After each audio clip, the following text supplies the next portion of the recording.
नमस्कार, मी सौरभ कोरटकर. समृद्ध महाराष्ट्राच्या खास भागात आपल्या सगळ्यांचं स्वागत. या आठवड्यात राज्य सरकारने कोणते महत्त्वाचे निर्णय घेतले, कोणत्या महत्त्वाच्या घोषणा केल्या आणि कोणती विकास कामं पार पडली त्याचा आढावा आता आपण घेऊयात. राज्य मंत्रिमंडळाची बैठक मंगळवारी 5 ऑगस्ट रोजी पार पडली. 6 महत्त्वाचे निर्णय या बैठकीत घेण्यात आले.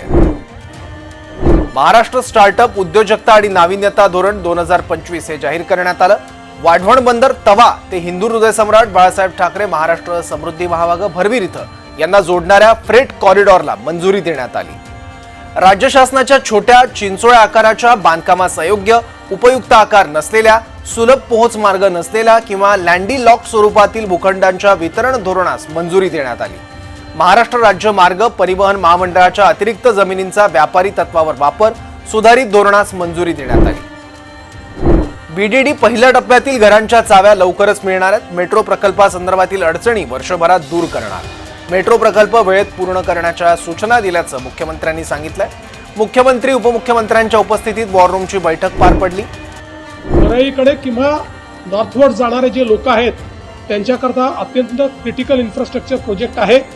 त्यामुळे पुढच्या 1 ते सव्वा महिन्यामध्ये सगळं याच्या अडचणी दूर करून त्यानंतरच्या 1 वर्षामध्ये याचं काम पूर्ण करायचं आपण ठरवलेलं आहे. त्यामुळे एक मोठी कनेक्टिव्हिटी त्या माध्यमातून मिळणार आहे. यासोबत जो आपला धारावीचा पुनर्विकास प्रकल्प आहे त्याच्यातल्याही अडचणींचा आढावा आज घेण्यात आला आणि त्यातल्या अडचणी दूर करून हा वेगाने प्रोजेक्ट झाला पाहिजे याच्या संदर्भात आपण प्रयत्न केला आहे. बीडीडी चाळीच्या संदर्भातलं देखील काम जे आहे ते अत्यंत वेगाने करणे या संदर्भात आज आढावा घेतलाय. त्यांच्याही काही अडचणी होत्या, त्या अडचणी आपण दूर केलेल्या आहेत. पहिल्या टप्प्याच्या बीडीडीच्या चाव्या या आता लवकरच आपण पुढच्या आठवड्यामध्ये देण्याचा निर्णय त्या ठिकाणी करतो. पश्चिम विदर्भात पहिल्या मत्स्य महाविद्यालयाच्या भूमिपूजनाचा कार्यक्रम नुकताच पार पडलाय. मोर्शी इथे रविवारी 3 ऑगस्ट रोजी मत्स्य विज्ञान महाविद्यालयाचं भूमिपूजन करण्यात आलं. मत्स्य व्यवसायाला चालना देण्यासाठी राज्य शासन विविध प्रयत्न करत आहे. यातील सर्वात महत्त्वाचा भाग म्हणजे शासनाने मत्स्य व्यवसायाला शेतीचा दर्जा दिलाय.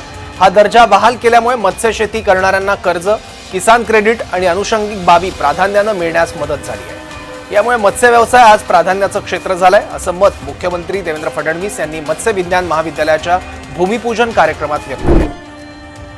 मुख्यमंत्री देवेंद्र फडणवीस यांच्या नेतृत्वातील राज्य शासन हिंगोली जिल्ह्याच्या विकास कामांसाठी भरघोस निधी पुरवठा करत असून गोरगरीब शेतकरी, कष्टकरी यांच्यासाठी अहोरात्र झटत असल्याचं प्रतिपादन उपमुख्यमंत्री एकनाथ शिंदे यांनी कावड यात्रेच्या समारोप कार्यक्रमात केलं.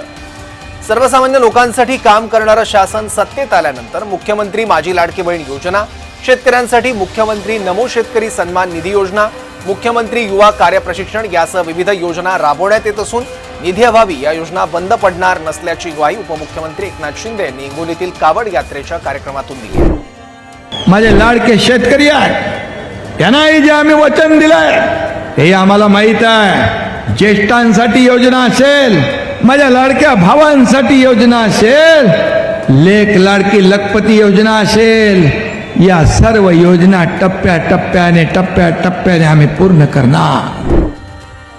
छत्रपती शिवाजी महाराज महावारसा पुरस्कार 2025 महाराष्ट्र राज्य मराठी चित्रपट पुरस्कारांचं वितरण वरळीतल्या कार्यक्रमात मुख्यमंत्री देवेंद्र फडणवीस यांच्या हस्ते पार पडलं.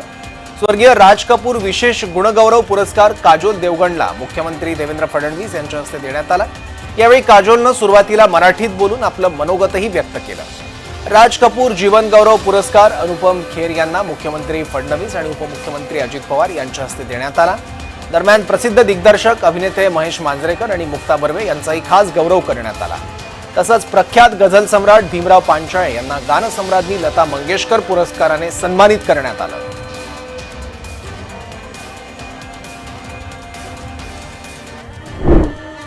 नमस्कार सगळ्यांना.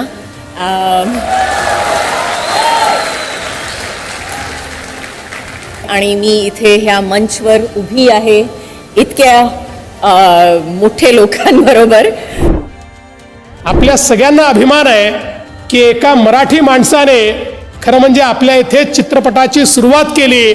दादासाहेब फाळकेंनी राजा हरिश्चंद्र जर या ठिकाणी सुरू केला नसता तर कदाचित ही चित्रपटसृष्टी इथपर्यंत आली असती का.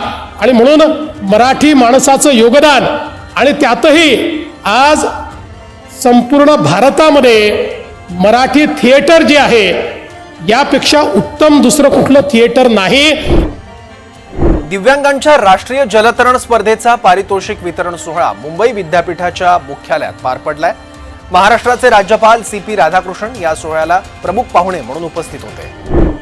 आणि यासह समृद्ध महाराष्ट्राच्या आजच्या भागात इथेच थांबूयात.